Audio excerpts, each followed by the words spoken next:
Ndërkohë do të ndalojmë tani edhe një herë tjetër tek gazetari Enkel Xhangoli, gazetari i Politikës, i cili do të na jap edhe një herë tjetër një përmbledhje të asaj që po ndodh me kërkesën e Partisë Demokratike për mbajtjen e një proteste. Mbajtjen e një proteste që do të zhvillohet apo jo, kjo mbetet për tu parë. Enkel, të përshëndes, çfarë të reja kemi nga mbajtja e kësaj proteste?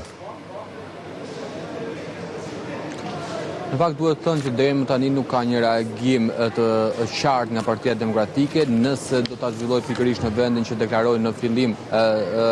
vetë zoti Sali Berisha, apo do të ketë një ndryshim pas refuzimit që u bë nga policia e shtetit. Deri më tani nuk kemi asnjë informacion se ka patur ndonjë mbledhje apo konsultime mes drejtuesve të strukturave të Partisë Demokratike, por mbetet në fuqi ende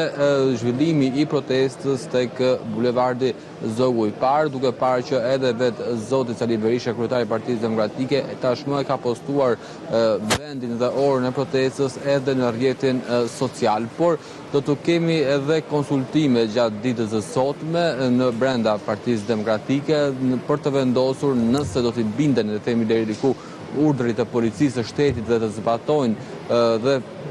dhe kërkesën e tyre, të cilët kërkojnë që në asnjë mënyrë të mos sënojnë perimetrin e sigurisë që ka të bëjë me samitin i cili mbledh liderët e Bashkimit Evropian në vendin tonë. Kjo do të mbetet për të parë se çfarë konsultime do të kemë, por paraprakisht vendin e protestës Partia Demokratike nuk e ka ndryshuar. Po pra, do me thonë i qëndron atij vendi tek Zogu i Parë, tek i njëjti pranë Ministrisë Drejtësisë, nga rruga Fortuzit tek Ministria e Drejtësisë, sikur se shkruhet edhe te ky posteri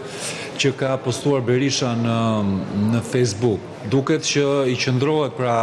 këtij pozicioni me asnjë ndryshim nga pozicioni i parë, apo ka diçka ndryshe? Po, por nuk ma përjashtojnë, pak nga komunikimet që unë kam në Partinë Demokratike, nuk ma përjashtojnë dhe mundësinë e ndryshimit të lokacionit ku do të zhvillohet protesta. Kështu që deri në këto kushte që ne flasim, në këto momente që ne po flasim, kemi të bëjmë në një njëjtin vend që u deklarua që në fillim, por nuk përjashtohet as mundësia e ndryshimit të protestë, të vendit të protestës për ditën e nesërme. Sigurisht do duhet nga Partia Demokratike që të ketë një reagim tjetër zyrtar për ta rikonfirmuar vendin ku deklaroi në fillim, apo të konfirmojë ndryshimin e vendit të protestës për ditën e nesërme. Ja, mbasi do të zhvillojmë edhe në orën në vim diçka më shumë rreth këtij ping-pongu që po ndodh, po themi, mes deklaratave nga policia e shtetit dhe nga Partia Demokratike, ndërkohë ka qenë kjo e fundit e cila ka bërë një kërkesë për vënien në dispozicion dokumentacionit lidhur me procesin e votimit nga diaspora. Pra ka qenë një kërkesë zyrtare që është drejtuar Komisionit Qendror të Zgjedhjeve nga Partia Demokratike. Çfarë thuhet tjetër në këtë kërkesë, Enkel? Po, kjo kërkesë mban firmën e sekretarit të përgjithshëm të Partisë Demokratike, zoti Flamur Noka. Në këtë kërkesë Partia Demokratike, ndryshe nga sa kemi parë të tjera që kërkonte vetëm të dhëna për sa i përket votës së shqiptarëve në Greqi, këtë herë Partia Demokratike kërkon të gjitha të dhënat që kanë të bëjnë me qytetarë që votuan jashtë vendit tonë, të administruara nga Komisioni Qendror i Zgjedhjeve. Konkretisht Partia Demokratike kërkon dokumentacion nga ana e Komisionit Qendror të Zgjedhjeve nëse të gjitha ata qytetarë të cilët janë regjistruar në platformën elektronike të regjistrimit kanë marrë zarfin dhe kanë firmosur, e kanë dorëzuar zarfin dhe firmën e tij, dhe në rast se kemi të bëjmë me një parregullsi,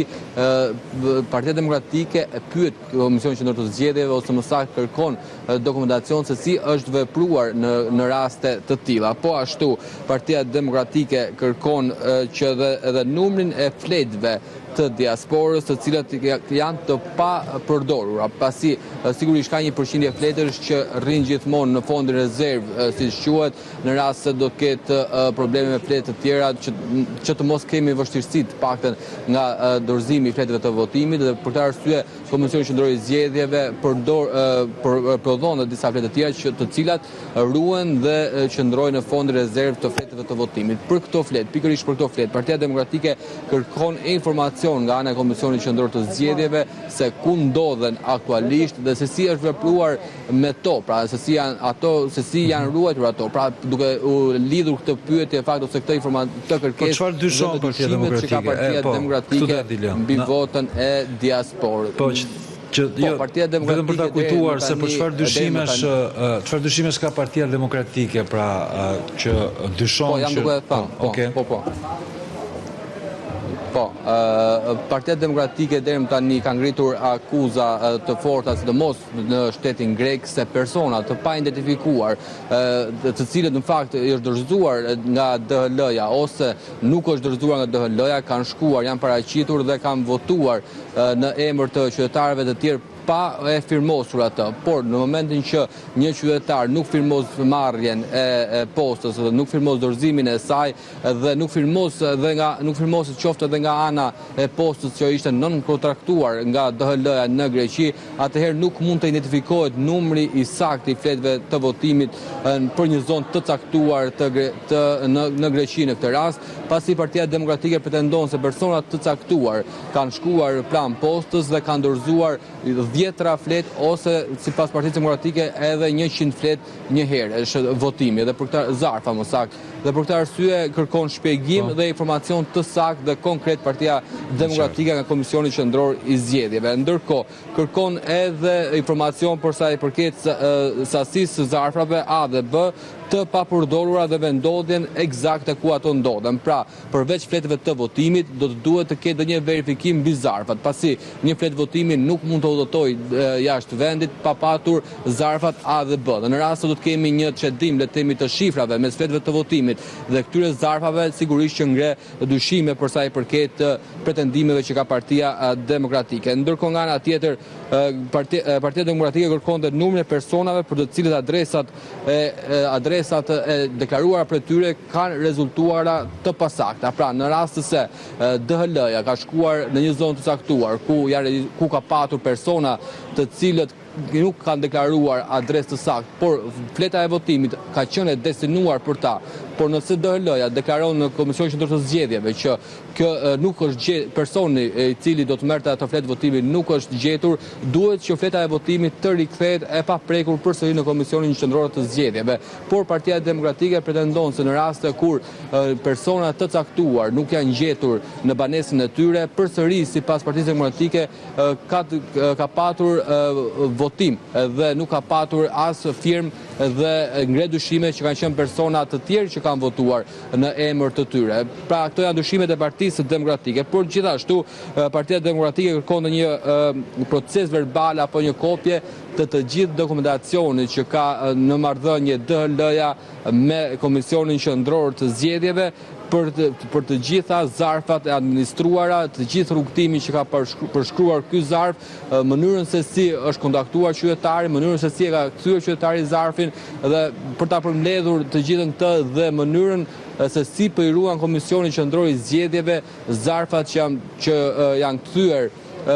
pasi nuk janë gjetur personat e caktuar qoftë në shtete të ndryshme në këtë rast, nëse janë duke ruajtur apo janë përdorur apo keq përdorur eksponentë të tjerë që sipas që ka pretendime Partia Demokratike. Për të gjitha këto informacione, sigurisht që Komisioni Qendror i Zgjedhjeve do duhet të bëjë një kërkesë të caktuar postës DHL për t'ia vënë në dispozicion më pas, paktën për ato sa i përket postës, për t'ia vënë në dispozicion më pas dhe Partisë Demokratike. Po, janë pra këto 8 pika pra që kërkon Partia Demokratike përmes kësaj kërkesës zyrtare dhe kërkon një përgjigje urgjente, sikur se thuhet në fund të kërkesës që ne disponojmë dhe që ne e saktësuam në detaje edhe përmes këtij komunikimi. Ndërkohë, çfarë po ndodh me votën e diasporës? Shohim pra nëse do të ketë përgjigje nga KQZ-ja. Aty vijon numërimi i votave apo jo dhe ku jemi me numërimin e votave diasporës?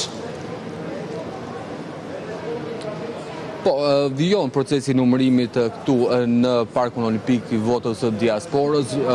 vijon procedura e ndarjes veçma së votës së Greqisë, ndërkohë deri më tani të paktën nga përgjithësimi i fundit që është bërë zyrtarisht nga ana e Komisionit Qendror të Zgjedhjeve, janë numëruar 127.452 zarfa në total. Ndërkohë vijon Partia Demokratike të ketë një trend vote më të lartë dhe duke thelluar distancën e saj nga Partia Partia Demokratike, pasi Partia Demokratike mban po ka shumë të njëjtën kuotë si një ditë më parë rreth 28%, ndërkohë që Partia Socialiste ka një shkputje të thellë me 54%. Ndërkohë procesi këtu në Parkun Olimpik vijon përsëri të jetë me ritme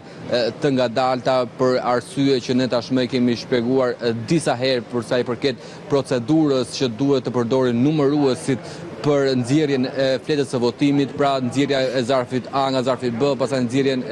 nga fletën e votimit nga zarfi A dhe më pas edhe një herë anasjelltas për të vendosur të dy zarfet në mënyrë të kujdesshme